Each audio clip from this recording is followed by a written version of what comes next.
আজিজুল হকের স্মরণ সভায় উপস্থিত যারা মঞ্চে বসে আছেন, যারা এই স্মরণ সভায় উপস্থিত হয়েছেন, সবাইকে অভিনন্দন জানিয়ে আমি কয়েকটি কথা এখানে উল্লেখ করতে চাই।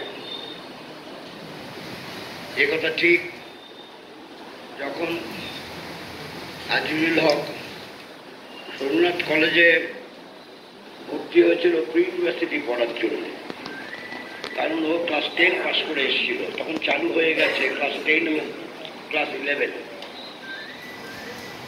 তখন আমার তার সঙ্গে পরিচয়। এখন পরিচয় হওয়ার সময় বুঝলাম যে তার সঙ্গে উলুবেড়িয়ার ছাত্র ফেডারেশনের সঙ্গে যোগাযোগ ছিল। তখন উলুবেড়িয়ার ছাত্র ফেডারেশনটা গড়ে উঠেছে, সে বলল, এবং সে ছাত্র ফেডারেশন করা শুরু করল। তারপর বেশ কিছু বছর ধরে তার সঙ্গে কাজ করার সুযোগ হয়েছে, কারণ আমি তার থেকে বয়সে কিছুটা বড় ছিলাম। আর তখন কলকাতা জেলা যে নতুন করে নবগঠিত বঙ্গীয় প্রাদেশিক ছাত্র ফেডারেশন গড়ে তোলার লক্ষ্যে প্রথমেই যে কমিটি হয়েছিল সম্মেলনের মধ্য দিয়ে, সেটা ছিল কলকাতা জেলা। আর আমি কলকাতা জেলার সম্পাদক হওয়ার জন্য কলকাতার কলেজগুলোর সঙ্গে সম্পর্ক রাখতে হতো। এখন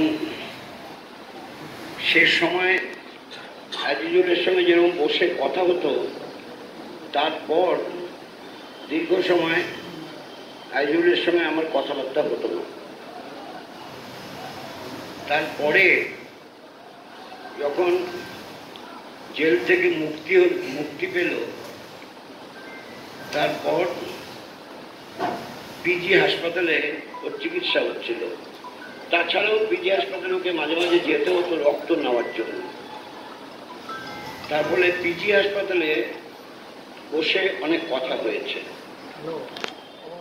এখন সেখানে টুকটাক কথার মধ্যে হঠাৎ বললো, তোমাকে একটা বিমানদা, তোমাকে একটা কথা বলি, একবার তোমাকে গ্রেপ্তার করতে যেয়ে পুলিশ বিভিন্ন ভ্যানে আমাকে বসিয়ে রেখেছে। এই ঘটনাটা আমি জানতাম না, ও না বললে আমি জানতাম না। ম্যাকনামারা যখন আমরা বিরোধিতা করলাম, ম্যাকনামারাকে আমরা নামতে দেব না, এই নামতে দেব না কথা এবং প্রচার হয়েছে, ব্যাপক সমাবেশ হয়েছিল কলকাতা বিমানবন্দরে, দমদম বিমানবন্দরে। সেখানে আমাকে গ্রেপ্তার করতে পারে এটা আমার মনে হয়েছিল এই জন্য বাড়িতে পোস্টিং করা ছিল। রাস্তার উপরে বাড়ির একটা অ্যাডভান্টেজ পাওয়া যায়, তো যাকে পোস্টিং করেছিল তাকে সকালবেলা আমি দেখি। আমার বদভ্যাস ছিল বারান্দায় দাঁড়িয়ে আমি চা খেতাম, তখন একটা লোককে দেখি। পরে আমি ফুল গাছে জল দিতে গেলাম, তখনও সেই লোকটা আছে। তো আমার ডাউট হলো, এই লোকটা এখানে এক জায়গাতে দাঁড়িয়ে আছে। তৃতীয়বার যখন দেখি, চান করতে যাবো, সেই সময় দেখি লোকটা দাঁড়িয়ে আছে। তখন আমার বৌদিকে ডেকে বললাম, লোকটাকে দেখো তো। তো দেখলো। বর্ণনা কি? আমি তখন সামনে যাইনি। ওই লোকটা বর্ণনা দিয়েছে যে ওখানে দাঁড়িয়ে আছে, হাতে কিছু আছে, হ্যাঁ হাতে ছাতা আছে, আর তার পরনে ধুতি আছে আর জামা আছে। ঠিক আছে। এরপর তো আমি চলে গেলাম, আমি বাড়ি ফিরলাম না। আমার মনে হলো যে আমাকে ধরবার জন্যই বসিয়েছে। এরকম আমার আরও কয়েকবার হয়েছে, আমি ধরতে পারিনি আমাকে।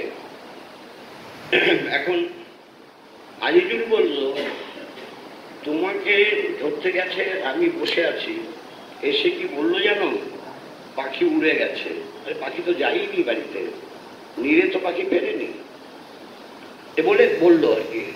আর যাচ্ছে তাই গালাগালি করেছে, যে জোর দিচ্ছিল যে না এসছে, বলছে তাকে ভীষণ খারাপ ভাষায় গালাগালি করেছে।